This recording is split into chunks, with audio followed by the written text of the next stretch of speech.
搁再来看到这个画面，这是一间百货公司熊熊停电，害大家拢三无路。台北市信义区这栋百货大楼，顶个月才发生跳电的代志，结果昨暗搁一届大停电，规拢乌噜噜。根据了解，昨暗差不多6点钟，规栋百货公司美食街也有地下2层楼，一直到顶面6层楼，一寡所在电火拢无光，差不多有2点外钟的时间，一直到暗时差不多8点钟，电火才慢慢来。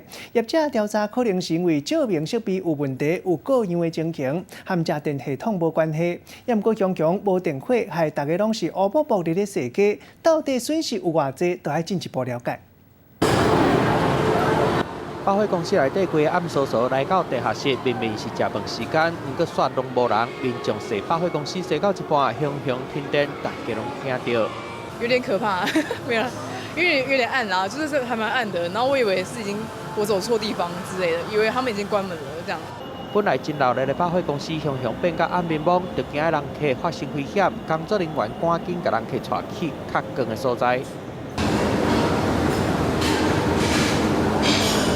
这是信义区有名的百货公司。根据了解，拜三暗超6点外时阵，规栋大楼为地下2层到地面6层，大部分的所在电火出问题，一直到暗时超8点外，业者才一楼测试，把电火点倒。全面吧。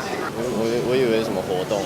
好佳在即届意外无人受伤，嘛无财物的损失。毋过共一栋大楼顶个月嘛停电过，敢若嘛是系统照光的设备出问题，甲送电无关系。百货公司小连续发生同款的代志，业者就要赶紧把问题找出来才会用的。记者综合报道。